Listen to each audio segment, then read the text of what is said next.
کلو نفس ذائقۃ الموت، صلوات پڑھے محمد وعلی محمد۔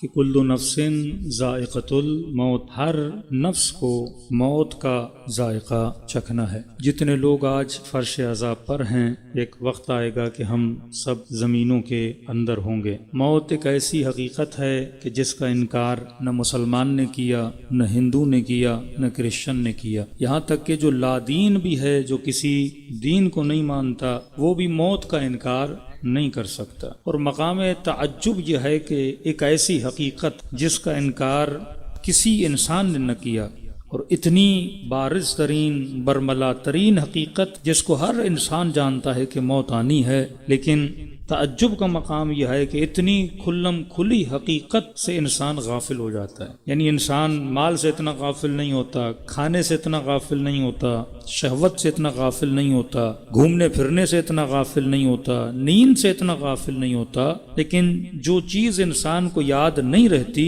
اس کا نام ہے موت۔ بعض اوقات لوگوں کا یہ نظریہ ہوتا ہے کہ مولانا یہ موت کا ٹاپک جو ہے صرف مجالس ترہیم میں پڑھا جاتا ہے، ہمارے یہاں بہت کم ہوتا ہے کہ محرم کا عشرہ ہو اور کوئی موت کے ٹاپک پہ مجلس پڑھے، جبکہ علی ابن ابی طالب یہ کہتے ہیں کہ علی کو موت سے اتنی محبت ہے، صلوات پڑھے مولا کی شان پہ،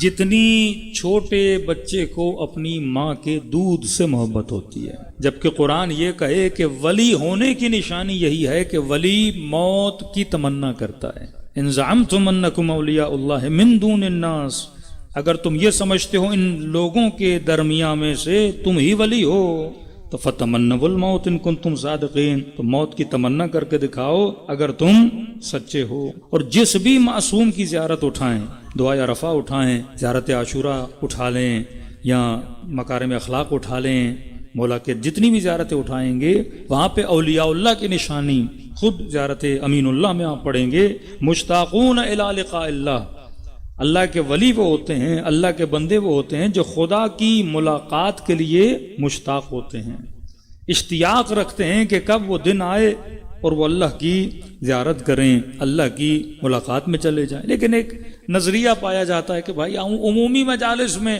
موت کا ذکر نہ کیا جائے۔ پوچھا کیوں نہ کیا جائے؟ کہ موت کے ذکر سے مایوسی پھیلتی ہے، موت کے ذکر سے بندہ ڈپریشن میں چلا جاتا ہے، موت کے ذکر سے بندہ بڑا خوش ہوتا ہے اور اچانک ساری خوشیاں ملیا میٹ ہو جاتی ہیں۔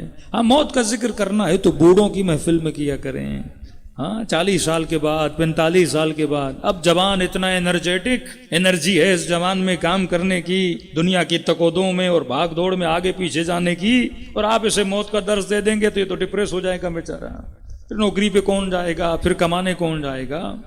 کیونکہ ہمارا وجود مادی ہے، کیونکہ یہ جسم مادی ہے، اور صبح سے شام تک ہم جو بھی کام کرتے ہیں وہ ایک مٹیریلسٹ سوچ میں ہوتے ہیں۔ مثال کے طور پہ جسم مادی ہے، بچہ تھا، جوان ہوا، بوڑھا ہوا اور بعد میں دنیا سے چلا گیا۔ اسی طرح جب ہم اپنی پڑھائی کی پلاننگ کرتے ہیں تو پہلی، دوسری، تیسری، پھر میٹرک، پھر انٹر، پھر بی اے، پھر ایم اے، پھر پی ایچ ڈی، پھر بندہ جا کے پروفیسر بنتا ہے۔ اسی طرح جب جاب لینی ہوتی ہے اس کے اندر بھی ایک تدریج ہوتی ہے، یعنی ہمارے جتنے بھی کام دنیا میں ہوتے ہیں وہ ٹائملی ہوتے ہیں۔ صبح کو اٹھنا ہے اور جاب پہ جانا ہے، شام کو واپس آنا ہے، بچہ ابھی چھوٹا ہے، بڑا ہوگا تو مثلاً اسکول میں جائے گا، جوان ہوگا تو اس کی شادی ہوگی، ایک ٹائم پیریڈ کے بعد اس کی اولاد ہوگی، پھر یہ نوکری پہ جائے گا۔ لہٰذا کیونکہ ہمارا جو سرکل ہے دماغ کا اسی طرح بنا ہوا ہے کہ پہلے یہ کرنا ہے، بعد میں یہ کرنا ہے، اور اس کے بعد ریٹائر ہونا ہے، ریٹائرمنٹ کے بعد پینشن لینی ہے، ایک پلاننگ کے تحت ہم چلتے ہیں۔ تو لوگوں کا ذہن یہ بن چکا کہ موت بھی ایک پلاننگ کے تحت آنی ہے۔ مثلاً ابھی جوان ہیں، پھر بوڑھے ہوں گے، پھر بیماری بستر پہ چلے جائیں گے، پھر ہاسپٹل میں جا کے ہماری روح کیا ہو جائے گی؟ پرواز کری جائے گی۔ جبکہ موت مادہ نہیں ہے، موت مٹیریل نہیں ہے کہ ٹائم کے ساتھ اللہ تجھے دے۔ موت نہ جوان کو دیکھتی ہے، موت نہ بوڑھے کو دیکھتی ہے۔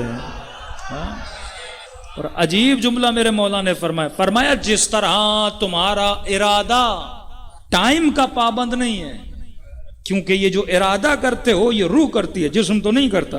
ارادہ روح کا کام ہے، روح مجرد ہے، مٹیریلسٹ نہیں ہے، لہٰذا اس میں ٹائم نہیں لگتا۔ اب میں ارادہ کروں پانی پینا ہے تو پانی پینے کے ارادے میں ٹائم نہیں لگتا، ہاں پانی پینے میں ٹائم لگتا ہے۔ ہاتھ آگے بڑھے گا، گلاس کو اٹھائے گا، گلاس ہونٹوں تک آئے گا، پانی منہ میں جائے گا، پھر پیٹ میں جائے گا، اس پہ ٹائم لگے گا، کیونکہ جو پانی پینا ہے وہ ایک مٹیریل چیز ہے، لیکن ارادہ کرنا مٹیریل چیز نہیں ہے۔ اکثر لوگ کہتے ہیں مولانا خدا کو کیسے سمجھیں؟ اللہ کہتا ہے اپنے ارادے میں مجھے ڈھونڈو۔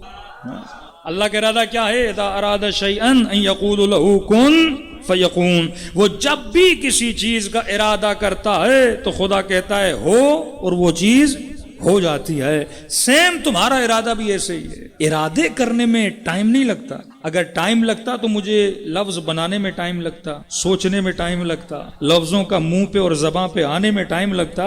آپ کیلکولیٹ بھی نہیں کر سکتے کتنی تیزی سے انسان کا دماغ چلتا ہے، کیونکہ ارادہ روح کرتا ہے اور روح مجرد ہے۔ بالکل اسی طرح جو ملک الموت تیری روح لینے آئے گا وہ بھی مجرد ہے۔ تبھی مولا فرماتے ہیں فجأتن، جب موت آتی ہے تو لمحے کی بھی دیری نہیں لگتی، فجأتن اچانک آتی ہے اور اچانک انسان کو لے کے چلی جاتی ہے۔ یہ نہیں کہ تجھے پیغام بھیجا جائے، تجھے میسج بھیجا جائے کہ موت جب بوڑھے ہو جاؤ گے تو آ جائے گی، یا فلاں وقت پہ آ جائے گی، یا بخار میں آئے گی، یا فلاں بیماری میں آئے گی۔ موت پیغام نہیں بھیجتی، موت نے جب آنا ہوتا ہے تو آ جاتی ہے۔ اب امام سے پوچھا مولا آپ کے لیے موت کیسی ہے؟ تو امام فرماتے ہم اور ہمارے چاہنے والوں کے لیے فرق نہیں پڑتا کہ موت ان کے اوپر آ جائے یا یہ موت کے اوپر آ جائے۔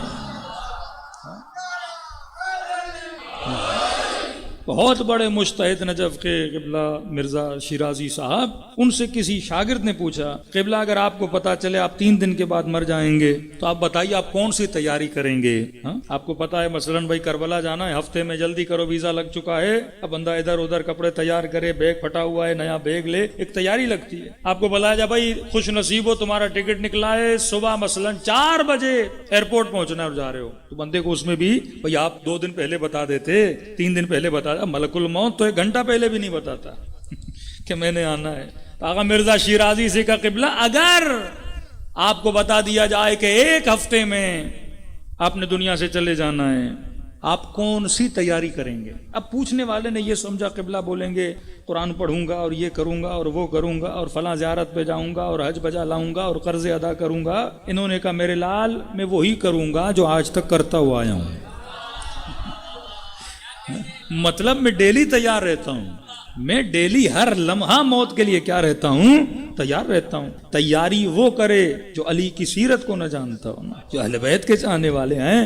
یہ جملے علی ابن ابی طالب نے دیے کہ موت ہم پر آئے یا ہم موت پر آ جائیں۔ اس جملے کی تشریح یہ ہے موت ہم پر آئے مطلب فجأتن جب اسے آنا ہے آ جاتی ہے، ہم موت پر آئیں کبھی کبھی موت اختیاری ہوتی ہے، جس طرح بندہ خودکشی کرتا ہے اختیاری موت ہے، خود کو مار دیا، لیکن ایک اختیاری موت جس کا ثواب بہت زیادہ ہے، جس کا اجر بہت زیادہ ہے، وہ ہے راہ خدا میں جہاد کرنا۔ وہ اختیاری موت جو کربلا والوں نے اختیار کی، وہ اختیاری موت جو جناب حر نے اختیار کی، جانتا تھا حسین کے لشکر میں جاؤں گا بچوں گا نہیں، جسموں کو پارا پارا کیا جائے گا، لیکن حر نے خود کو کہا حر مرنا تو ویسے ہی ہے، ہاں بستر پہ مرنے سے، بیماری میں مرنے سے بہتر نہیں ہے کہ حسین کے دامن میں روح پرواز کر کے چلی جائے۔ ہاں یہ وہ موت ہے جو شہادت کی موت ہے، لیکن ایک موت فجأتن ہے، اچانک آتی ہے۔ کتنے جوان دنیا سے چلے گئے، کبھی ایکسیڈنٹ میں، کبھی بیماری میں، ٹھیک ٹھاک بندہ اٹیکا یا بندہ مر گیا۔ یہ جسم ہمارے کنٹرول میں تو نہیں ہے کہ ہم دل کو بولیں کہ آج رکنا ہے اور آج چلنا ہے۔ ایسے ایسے لوگ جو ہر مہینے، یہ مالدار لوگ ہر مہینے ہاسپٹل جا کے فل باڈی چیک اپ کرواتے ہیں اور ایسے مرتے ہیں، ڈاکٹر کہتے ہیں ہمیں بھی نہیں پتا، کل تو آیا تھا چیک اپ کرا کے گیا تھا، اور بندے مر جاتے ہیں۔ مائیکل جیکسن کے لیے تو مشہور ہے نا، اس نے دعویٰ کیا تھا پتہ نہیں 200-250 سال میں زندہ رہوں گا، کوئی بیکٹیریا قریب نہیں آنے دینا، کوئی بیماری قریب آنے نہیں دینی، 24 گھنٹے ڈاکٹروں کی نگرانی میں پانی پیتا تھا، بہترین پانی جس ایئر میں آکسیجن لیتا تھا وداؤٹ اینی پولوشن، ایسی بہترین ہواؤں میں سانس لیتا تھا۔ لیکن جو خدا مارنے پر آئے وہ کسی چیز کا محتاج تو نہیں ہے۔ تو مومن کی نشانی ہے، مومن ہمیشہ اپنی موت کے لیے تیار رہتا ہے، وہ مومن ہی نہیں جو موت کی تیاری نہ کرے۔ 1 رات کی مہلت مانگی اب عبداللہ الحسین نے، 1 رات کی مہلت، پتا تھا کل صبح عاشور ہوگی اور سب شہید ہو جائیں گے، ایک رات کی مہلت دنیا کے لیے نہیں مانگی. بندے کو پتا ہو کل میں چلا جاؤں گا تو اپنے پورے اہل و عیال کو ساتھ بٹھا لیتا ہے کہ آج آخری بار بیٹی سے مل لوں، بیٹے سے مل لوں، بیوی سے مل لوں. لیکن امام حسین نے یہ نہیں کیا. یہ عجیب جملے ہیں کہ لشکر یزید والے کہتے ہیں جب مہلت ملی تو پوری رات ہم نے سوچا حسین ابن علی کوئی پلاننگ کریں گے، کوئی مہلت مانگ کے کوئی بیچ کا راستہ نکالیں گے، لیکن کہتے پوری رات لشکر حسین سے تسبیح خدا کی آوازیں ایسے آ رہی تھیں جیسے شہد کی مکھی اپنے چھتے پہ آواز کرتی ہے. اس شاک کی محفل سجی ہوئی، پتا تھا کہ کل روحیں پرواز کر کے جائیں گی. کیوں؟ فرمایا جو دنیا دار بندہ ہے وہ دنیا کے لیے حریص ہوتا ہے، جو مومن ہے وہ آخرت کے لیے حریص ہوتا ہے. حرص سے دنیا برا ہے، حرص سے آخرت اچھا ہے. حرص ایک صفت ہے، اگر دنیا پہ اپلائی کی جائے تو بری ہے، آخرت پہ اپلائی کی جائے تو اچھی ہے. مثلا بندے کے اکاؤنٹ میں 30 لاکھ ہیں، اگلا بولے 10 اور چاہیے، کہتے ہاں بھائی حل من مزید، حل من مزید، 1 کروڑ اور چاہیے، ہاں بھائی 2 کر دو. 1 ارب ہے اور آپ اکیلے ہو، اولاد بھی نہیں ہے، کھانے سے بھی زیادہ ہے، کہتا نہیں 4 ارب کر دو.